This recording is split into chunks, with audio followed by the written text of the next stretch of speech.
Hello and good afternoon. Welcome to this new session about Net Zero 2050. Why is it not moving fast enough? I'm very happy here to welcome next to me Alexander Küper, who's the Vice President of Renewable Aviation at Neste. And then Julie Kitcher. She's the Chief Sustainability Officer and Communications at Airbus.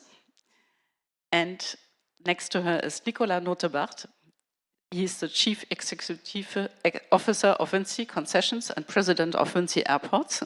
Very long title.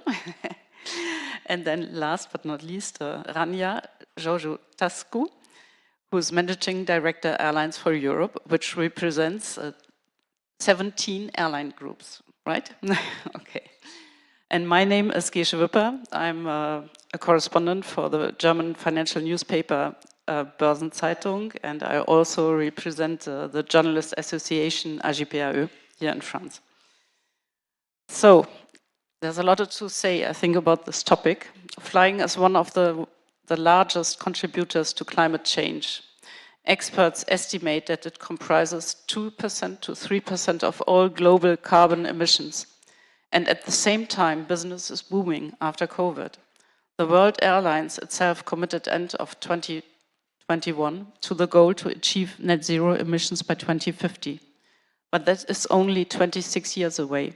26 years, that seems maybe long, but in aviation it's nothing. So why are the efforts to reach these targets not progress faster? This is one of the questions we want to raise here. And my first question would be to all of you. What is the industry doing to achieve net zero in 2050? So maybe I start with Julie.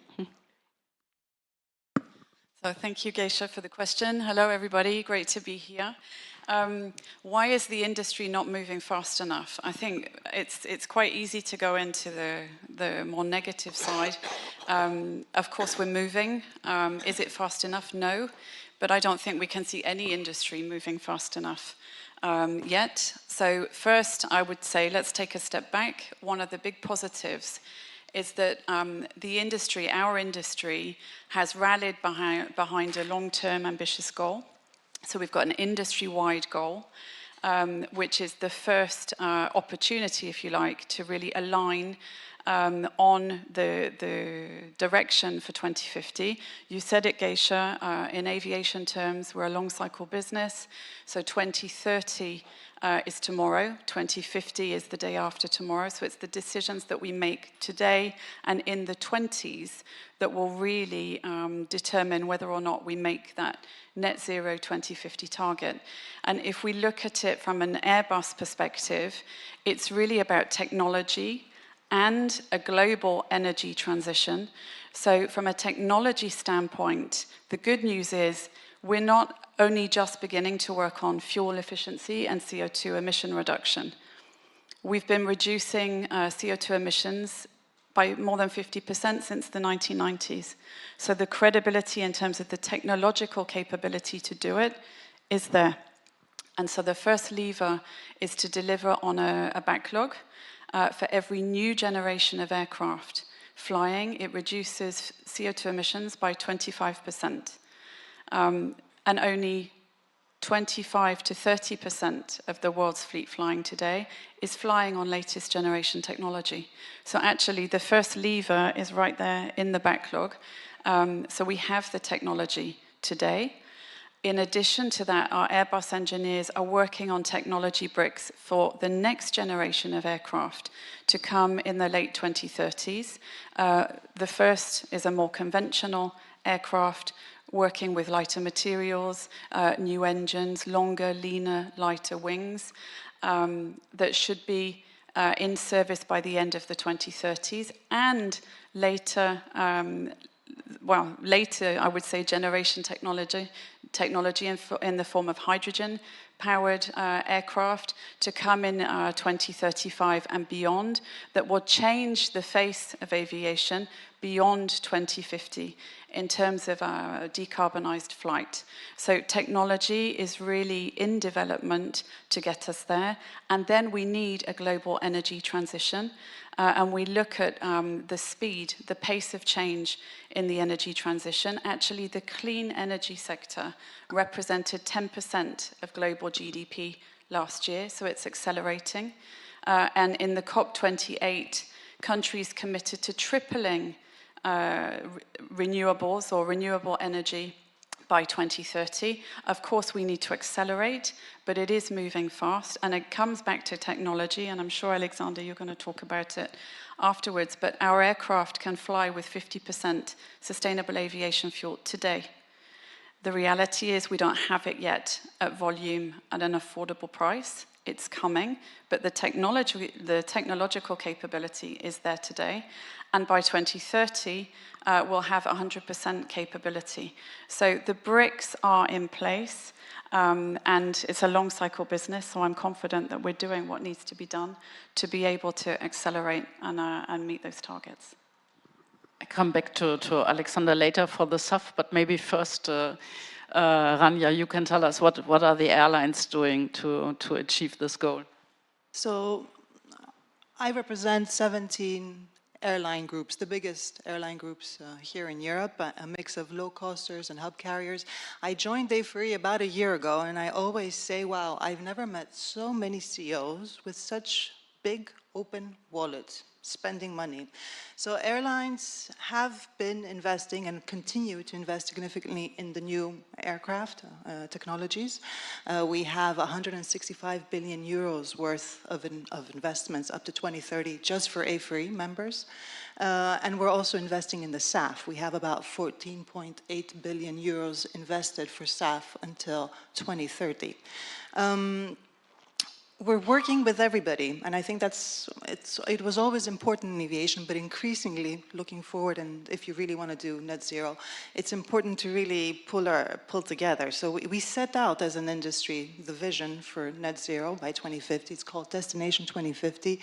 It includes the OEM manufacturers, it includes the airport, it includes the airlines, it includes air traffic control, airspace management, and it's really important that all of us reach that vision out.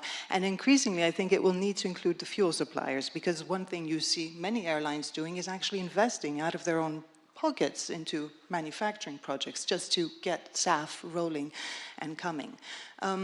We spend a lot of time with A4E as an association based in Brussels, talking to people who make policies and rules and try to create incentives to get us to net zero, to educate them about what is the right way to get there. And I'm sure the discussion about carrots and sticks will come up a bit later this afternoon.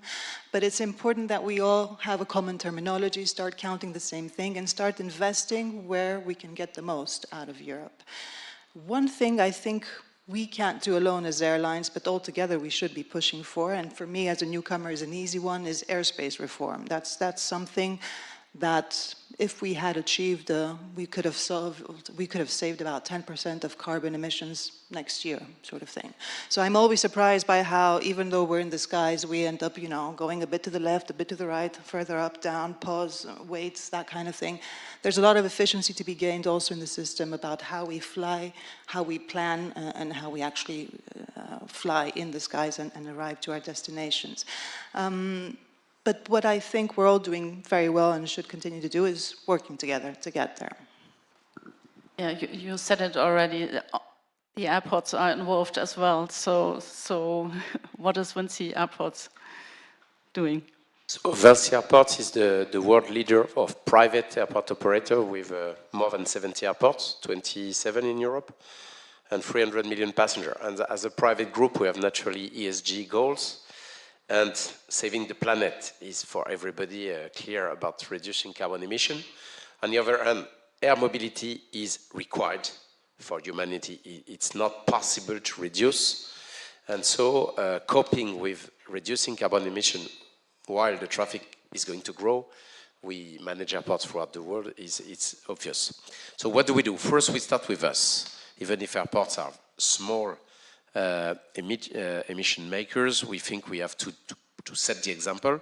So reduce already our own emission by 50%, and I set the target to reduce 2/3 of our emissions between 2018 and 2030. What it means? Electricity, green electricity everywhere, reducing heat, gas heat, or this type of thing in the terminals. We don't need to get the same temperature in winter, for instance, in terminals where our common customers stay for 1 hour.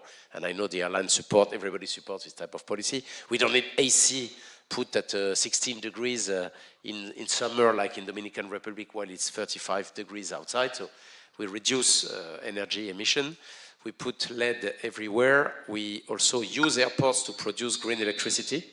We have a 1 gigawatt peak project of solar panels within our airports. We have the space to do this. So that's the first step. Second step is to help our clients, our partners. So we try to provide SAF in the airports. We try also to discriminate our charges in order to support the airlines who change their fleets towards better and new aircraft, to pay a little bit less the use of the airports, to support a little bit also the price of SAF, even if we cannot cover the price difference. So first, move from our own. Secondly, participate in the industry revolution, and using, that's my last step, the concession model, because as we have airports for 50 to unlimited time, we have the time to prepare for all waves of SAF and then for hydrogen. It requires changing the master plans of our airports, and we have the business model with concession to use private money to prepare for the future, as long as the states don't put bad regulation attacking our charges so that we cannot invest anymore, but that will be another topic. So set the example for ourselves and participate with our partners in the industry evolution towards net zero. One of the biggest bets of the sector is on SAF, and so Alexander, could you explain a bit more about what you are doing at Neste and about SAF, because we are always talking about SAF, and sometimes you have the impression there's SAF and nobody understands it, really. So, thank you very much. So, let me explain very simply what SAF is. It's jet fuel, so the SAF that is being loaded by aircraft right now is specified jet fuel. It meets the specifications the jet fuel needs to have. It's called ASTM, and there's other abbreviations I won't bore you with. And we call it a drop-in solution, and the name drop-in means that you basically can use it with the existing infrastructure, the existing aircraft, and the existing engines. So you don't need to have build a separate supply chain yet, like you would need to do it with hydrogen, for example. Now SAF, the difference is that SAF is not made out of fossil feedstock, but it's made out of sustainable feedstock. In the case of the SAF that we use today, almost exclusively, and also the SAF that Neste is producing, it is made from used cooking oil and animal fat. So you have to imagine this used cooking oil where, from restaurants and other, users of cooking oil, is then being collected. 30 years ago, it would have been chucked down the drain or down the toilet, I don't know. And then it would have been wasted. Instead, we're now collecting it. It's actually a very valuable feedstock. The price of used cooking oil is super high compared to, bearing in mind that it's a waste. Actually, it used to be a waste. And we take this and convert this into jet fuel. So it's basically, and that's also where the CO2 reduction comes from, because basically it's a waste product that would have been kind of chucked away. Now we use it to give it basically a second life, or if you will, a second use. And it means that the CO2 reduction over the life cycle is 80% compared to fossil jet fuel. Now you still have to blend it for certain reasons, which have to do with the chemical composition. The maximum you can use right now is 50%. We're working, by the way, together with Airbus. We have a pretty good project going on to increase it to 100%. But just to give you a bit of context right now, the SAF usage of the whole fuel usage in the world, we're talking about 0.5%. So we're not, we're just beginning. Then again, 2021, we had 80,000 tons of global SAF production. Today, Neste alone is going to have 1.5 million by the end of the year. So there is enough SAF available. And I think that's also a very important message, that the SAF is there even for the Refuel EU next year, which is going to be 1 million tons, roughly, of demand. Neste alone could provide all the SAF for that. And there's others, of course. So there's enough SAF, that's not the problem. Maybe the price is a different story, of course, right? But there is enough SAF. So Rania, maybe you could give us a bit of feedback about that, because often you hear that there is not enough SAF. So Alexander is saying there is enough SAF. So what do you hear from your airlines? What are they saying? So I will agree that there is enough SAF. The question is the price. At what price is SAF available? A couple of days ago in Brussels, we worked with another company, Sky Energy, who launched their report on the state of SAF, and they mapped announcements for SAF production across the world, and their report available online. Nothing we worked on, just interested in the content as free. Their report states that we will have more supply than we have demand, so they expect about 3.8 million tons available in time for 2030 mandates, and we need 2.8. So apparently the SAF is there. The question is at what cost? Today it's 3 to 5 times more expensive than normal jet fuel. The question is where and where from, and the question is how volatile will that price be? So bigger players announce investments, bigger airlines announce, how they collaborate with companies such as yours and try to hedge their costs and their prices. There's companies, there's airlines who have actually invested in manufacturing sites up in the north of Norway. I know of one who has done that, so they're really putting their skin in the game and being part of that entire adventure, let's call it. I also know of smaller ones who are trying to put together a business proposal for January next year and can't because they have no idea what the price of SAF is. And that's no way to run an airline, or any company for that matter. And I think that will be one of the biggest challenges around SAF. I'm not necessarily worried about will we have it. I'm more worried about how complicated it is, how complicated it will be to access it. So let's agree on what is SAF. There's different feedstock definitions. Not every SAF is acceptable in every part of the world. Europe is one of the more strict definitions. Will we come up with a good accounting system that will allow us to access SAF easily across the entire market? Because let's be honest, it's not going to be in every single location on day one, so we have to remain flexible. What kind of supply chain due diligence do you come up so you can have that traceability and a good, robust reporting mechanism so that everybody's feeling confident that we're doing the right thing and being honest? All of those complexities are, I think, what is the confusion you hear mostly about airlines. Will we have SAF? Can we do it? Yes. What kind of SAF, and are we sufficiently investing in the next generation SAF? Because I think in this report that came out, 40% comes from the USA. That makes an interesting note about incentives and sticks, and 85% is HEFA. So are we thinking also of investing in the next thing? And that, as Rania and as Zéro, is something that's really, I think, important to me. I think we can be proud here in Europe of having the most ambitious vision and the most aggressive vision for sustainability, and I think that's a good thing in life. I think that's important that politically we do that. We put a stick in the ground. But I've been working for trade associations almost all my life, and I also believe that when Europe does something that ambitious in politics, it also needs a business plan and it needs to reap the business opportunities. So if we're going to be number one on targets, we should also be number one on investing in technology, innovation, and gaining the competitive advantage globally from all of that.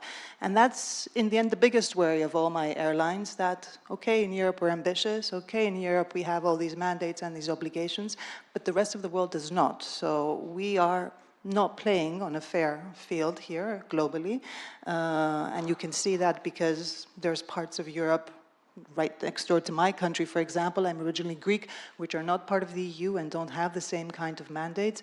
So that whole discussion around SAF is really one of, is it fair and is it affordable and how quickly can we get there? So price and the business cases is one of the questions.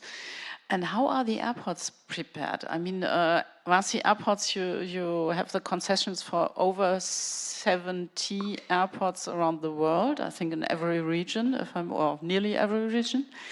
And do you have SAF at every airport already, or are there differences in the?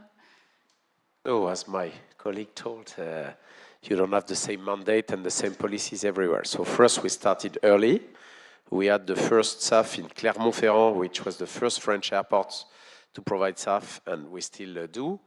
Why? Because you have Michelin, which is a big group, which has its HQ there, and that's the good trend about calculating their carbon emission, and they needed to ask us, and we build up the model to get SAF. Then we had in Saint-Nazaire, where Airbus has a plant, Airbus and Total, in this case, organized it with us so that we can provide SAF. And then we have in Toulon, we have in Grenoble, and we had particular cases, for instance, when there was the COP in Glasgow, we organized the flight between London, Gatwick, and Glasgow with SAF. Other parts of the world, first, don't have the same mandate, and are not prepared if you are very far away, and particularly in developing countries.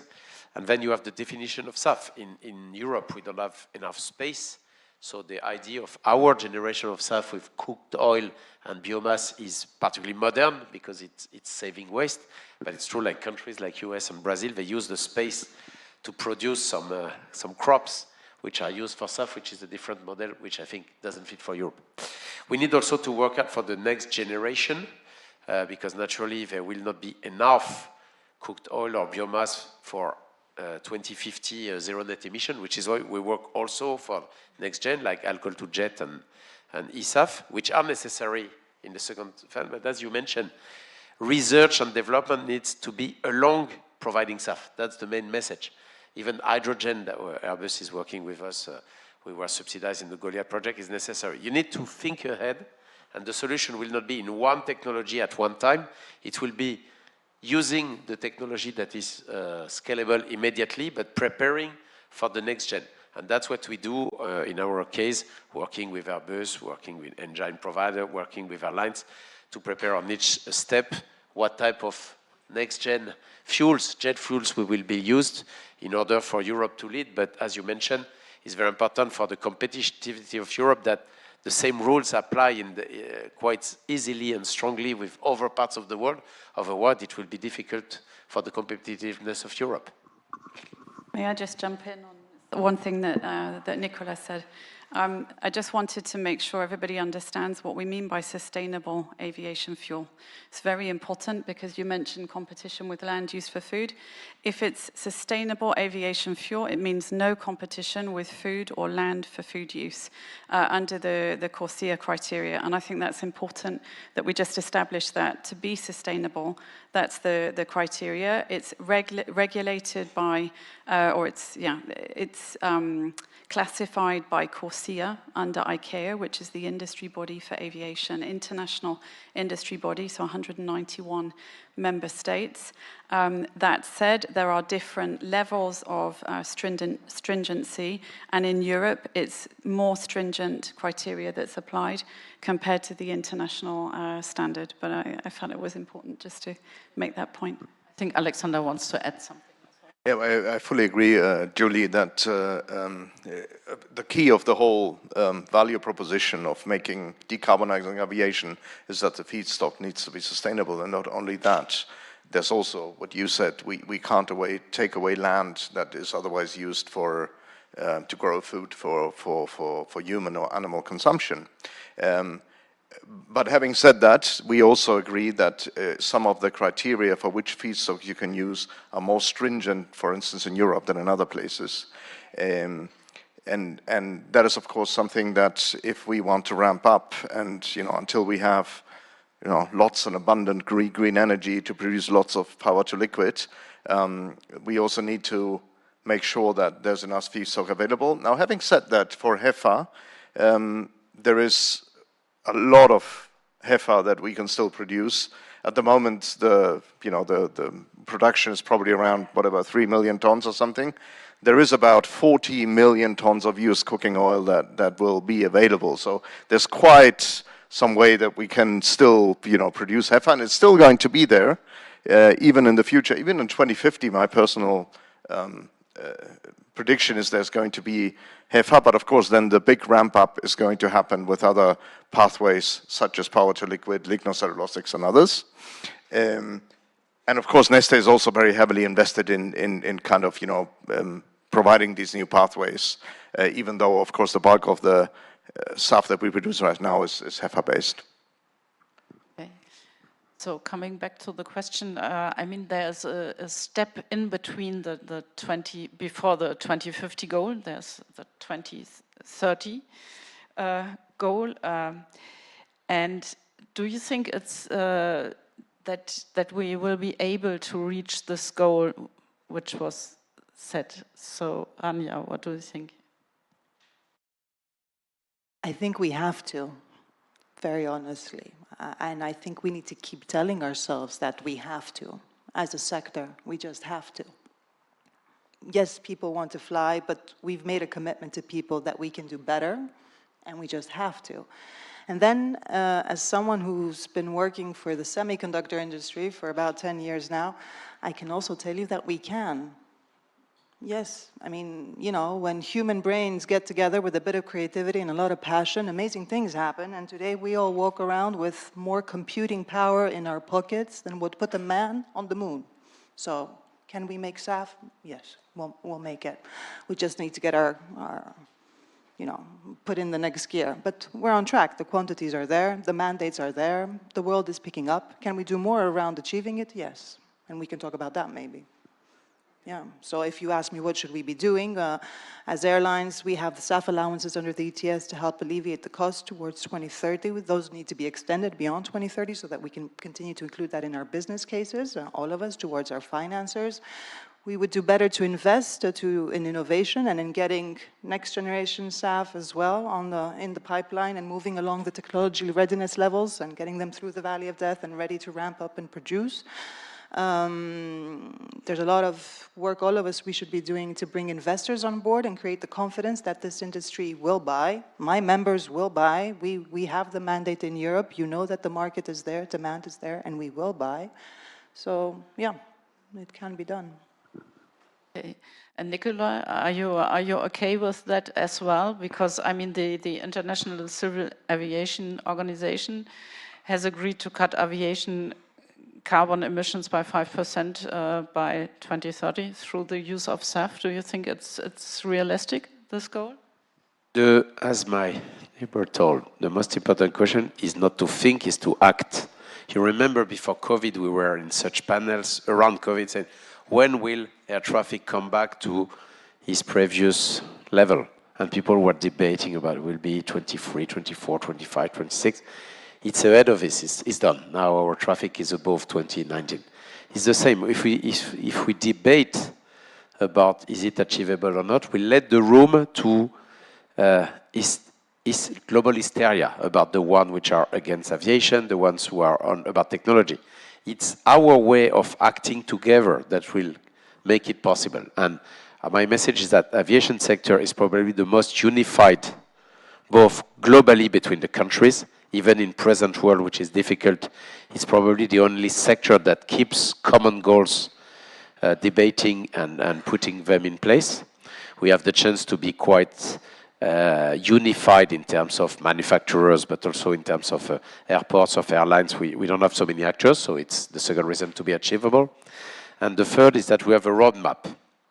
On our side, our way is to act. I give another example.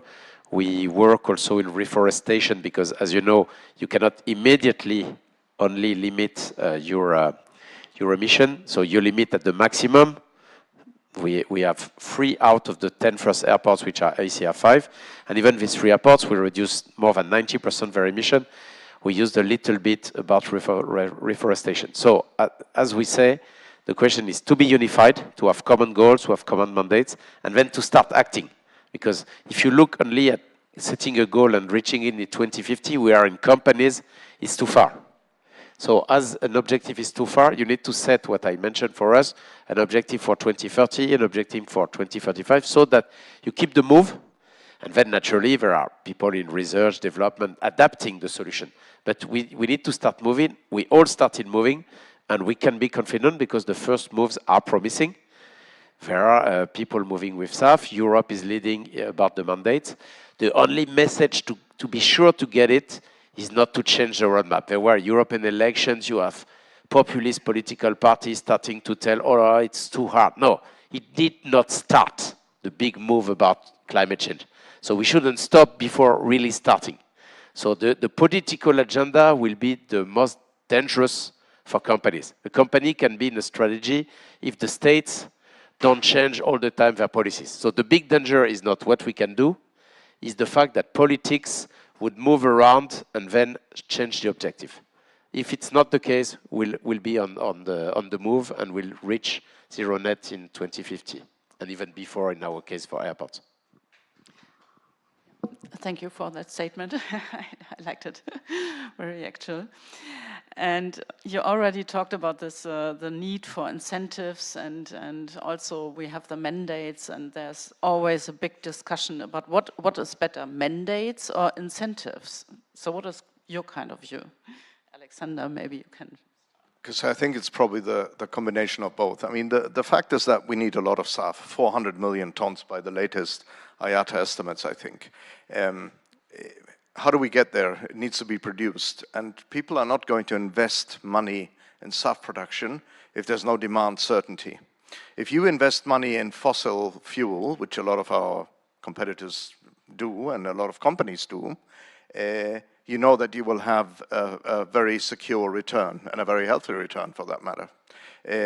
If you want to invest in something new, like the SAF production, the demand certainty, the best way to achieve that is actually a mandate.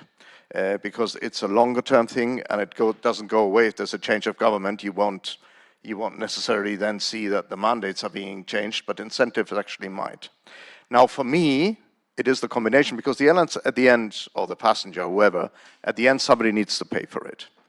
And that for me is where the incentives also come in. The combination of both is a very effective way of doing it. And we can see it in the Netherlands, we can see it in the UK, where there is a combination where incentives work very well, both on an airport level, which by the way is, for me, a very big role the airports can play in incentivizing the use of SAF. The Schiphol Airport in Amsterdam and London Heathrow are very successful in doing that. These are the two airports where you have the highest SAF uplift in Europe. Then there is the countrywide incentives, a lot of which you have in the US, even though it's a combination of mandate and incentive, really, if you look at it. And if you combine the two, it makes it easier for the airlines to actually buy it. Then you have new innovative models like in Singapore, where there's a levy on the ticket, and the passenger basically automatically pays for it. So there's lots of different ways to do it. But if we want to ramp up, we need all these tools, mandates and incentives, and the combination thereof and new models, because at the end, if nobody pays for it, then the uplift's not going to be there. And I think we're not moving fast enough to really ramp up to those 400 million tons. You seem to be okay, Julie, with this. I think so I'm a big believer in carrots and sticks. So I think we need both.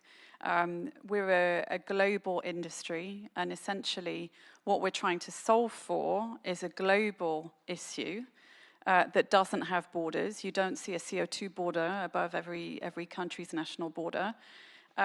Yet we're trying to solve that global issue with policies with borders, so national or regional borders, which adds to the complexity. And so we're asking, why is it taking so long? Well, for me, that's the primary reason why it's taking so long, because we need coherent policy and policy that can work between countries. Of course, each state, each country has their own trajectory to their net zero, that with their own timeline.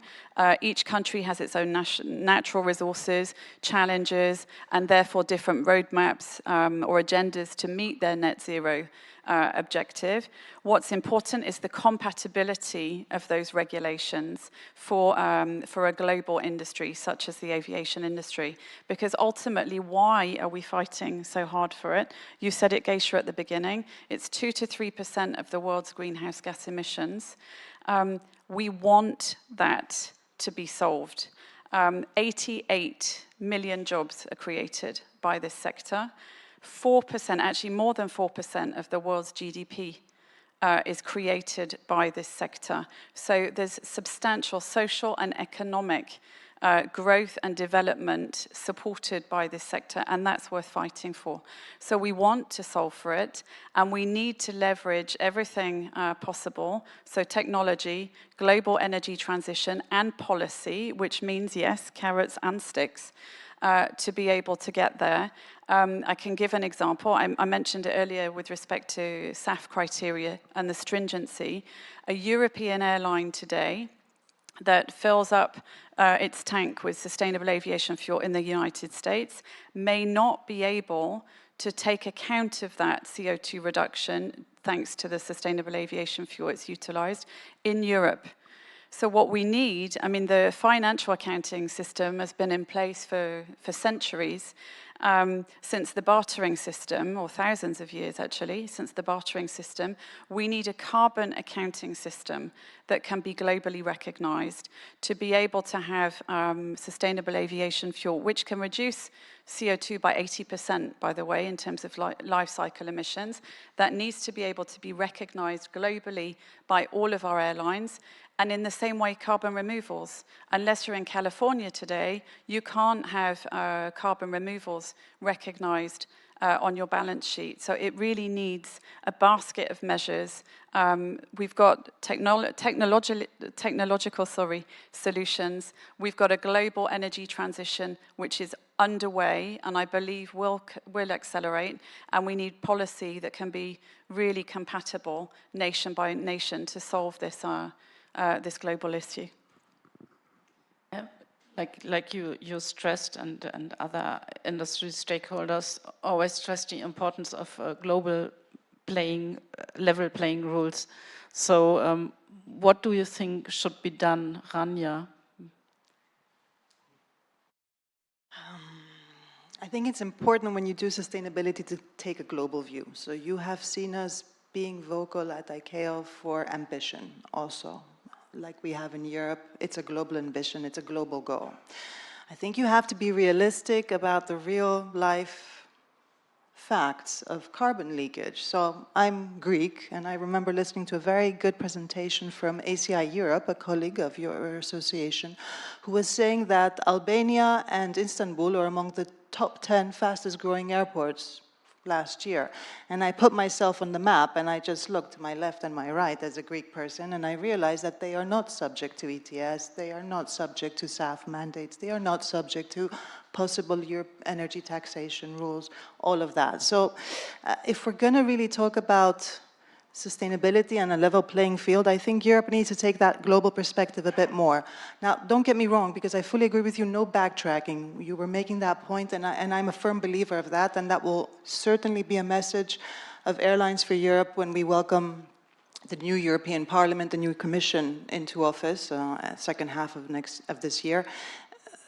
When you're doing something so expensive and so ambitious, you need coherent policy, and you need to be able to look down a tunnel of 15 years worth of, what's going to happen, so that you can convince your investors and bring them along the way and get to the end.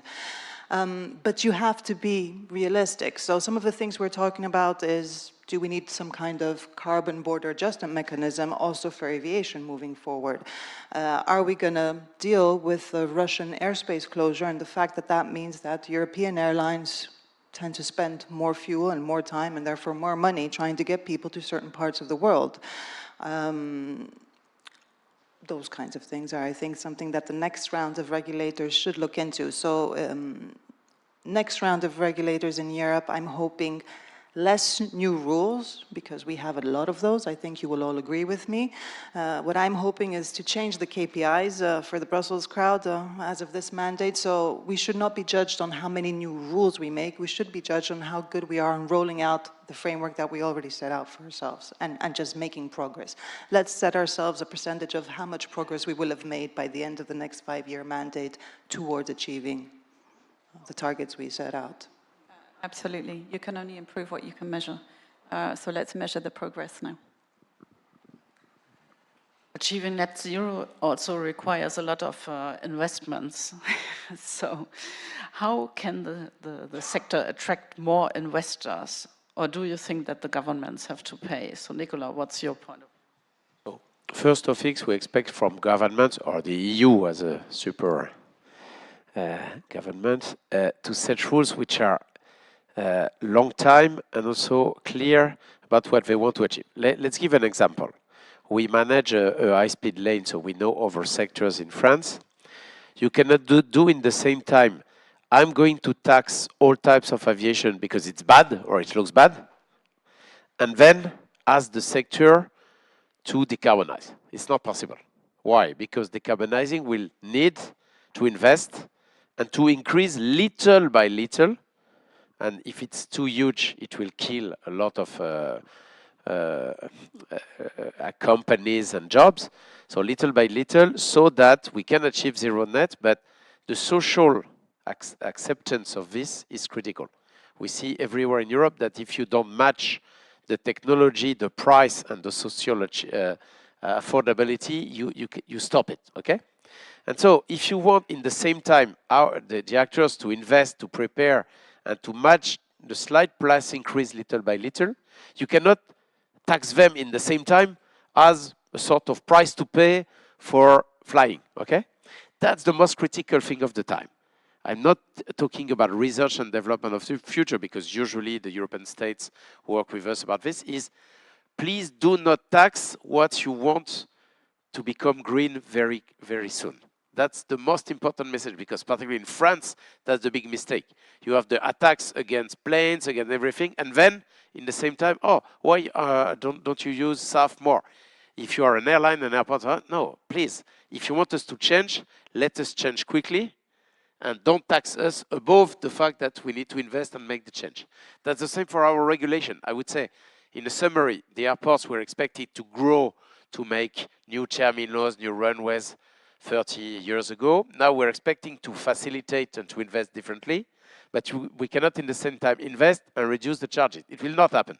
The question is to stabilize, to make it in the same flow so that we increase the level of service, we increase over type of things like biometry and this type of thing, but in the same time, we work for hydrogen, SAF, and everything. So no external tax if we want a sector to change, and this sector needs to change more than other, so we need more incentives and carrots than sticks. Alexander, do you have problems to attract investors for, how do you think the sector could attract more investors for decarbonization? Well, I think Neste has been different in a way, because actually we started, 20 years ago with that journey, and it was because our then CEO and the people in Neste had a vision of being sustainable, which wasn't a thing back then. I mean, it wasn't mainstream anyway. It was quite, bold. It was very courageous, because people actually, if you look at the balance sheet and the results in the mid-2000s, it doesn't look that great. So it was a very courageous decision, but the oil company that Neste was had enough funds to actually do this and try this, and they had the know-how how to process difficult feedstocks. I believe that we need, through the mandates or whatever other incentives or mechanisms, we need support. People are not going to invest into this if there is no support and no regulation. People, if you are a hedge fund and you sit on $1 billion, and by the way, a refinery like the one we did in Singapore, we're doing in Rotterdam, is about $2 billion. If you have 100 million and you want to do a refinery, it gets you nowhere. It's a huge amount of money that you need. I believe that the oil companies play a certain role, like Neste has done maybe a bit earlier than everybody else, because they have the money, they have the funds to invest in this. And then, of course, you have support, regulation, that is very important to bring it on track. But if that doesn't happen, I think we will be too slow, and the ramp up will be jeopardized if we don't see that kind of support. That money just alone might not come from hedge funds and venture capitalists, I think. So time is running, so unfortunately I have to come to my last question. So maybe like a small sum up from everybody. How can we move faster to achieve the goal net zero in 2050? that me then? I was going to add to that one. So listen, I think, I mean, if I think about aviation over the last decades, aviation pioneered transportation. 170 million passengers flew over France in 2023, of which 23 million were on domestic flights. We see in our market forecast a need for 40,000 incremental aircraft, or 40,000 new aircraft over the next 20 years, some of which for replacement, or a large proportion for replacement, some for growth. So it's not a question of stopping aviation. We see it, you know, and the value it brings on a global scale. It's about flying better. So if we pioneered transportation, I believe we can pioneer decarbonized transportation, and I'm confident that we'll get there if we use all of the levers that we've described today. So it's about the triangulation of technology and innovation, global energy transition, and supportive policy, carrots and sticks, on a global level to be able to help us get there. The governments need to provide a lot of nuclear and renewable energy for the future, electricity, because it will be needed. So it's their planning ahead to do so. And they need to think, particularly in Europe, that the private sector will be the one making the investment. So they need to incentivize, they need to encourage, they need to lead, and not to tax and prevent people to act. Acting is now to get the results later on. The more they delay, the more they debate about other topics, the more they prevent the solution to be done. The solution will be done with companies. The trend is good. Please do not stop it while changing minds and changing policies and taxing. And Rania? So I have the privilege of looking out of my Brussels office window to the European Commission headquarters, and I hope that in the next round of European decision makers, we put connectivity back at the heart of Europe, because transport became a bad word. It became dirty and polluting and, you know, not sustainable. That's the 5 years we've been through. And in times like this, and a few days after the recent elections we had here in Europe, I think it's important to remember that 20 years ago, we opened up to another half of Europe, right, the Central and Eastern Europe, and had a vision of working together and living together and understand each other, because we could actually visit each other and eat each other's weird foods and drink each other's weird alcohol. And that is fundamentally what Europe is made of. People who decide to focus on what they have in common rather than what takes them apart. So I hope the next round of decision makers puts connectivity and transport back at the heart of the EU project. We need to relate with each other if we're going to work together and compete globally and remain competitive globally. To my friends around this table, I hope we continue to work well together. Please keep making the SAF and we'll keep buying it. Keep making the amazing aircraft technology, we'll keep buying it. Let's keep talking about rolling all this out together in a way that we can all deliver, because you and I are front row seat, I think, for airline passengers and airport passengers coming along and asking us for more and wanting to see good service. And I think we can do it. We will do it. Maybe as a final observation, SAF is complicated. You know, things like, you know, ETS, emissions, used cooking oil, book and claim, and we are a bit in our bubble. We deal with this every day. We understand it, but maybe the passenger does not. And I always ask myself, how is it that someone is happy to spend 5 or 6 or 7 euros for a coffee at the airport terminal, but when you ask him to book SAF on their ticket for 3 euros, they don't do it. A lot of people actually don't do it, and I think it's because they don't understand. So I think in all the good things that we do, let's try to get the passenger on board.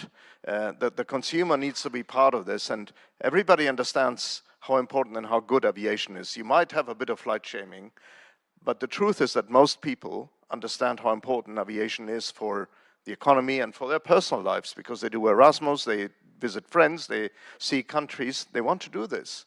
But then let's also make people or educate people and make the argument to people that if you want to continue doing this, everybody will need to contribute to it. And I think we're not there yet, and we're missing that part a little bit, to be honest, including everybody on this table, I guess. I might make a remark as a passenger. I would be happy to contribute, but it must be not too expensive, maybe. I mean, that's a point as well, because I saw some airlines increase, and before it was easier to give some money for the SAF, for at least I have to admit. Okay, but that was a personal remark, and so we are coming to the end. We have 12 seconds left. I thank everybody for this discussion. I think I had a lot of more questions. In fact, I would love to sit here and continue talking, but I guess it's not possible. So thank you very much, and thank you very much for everybody.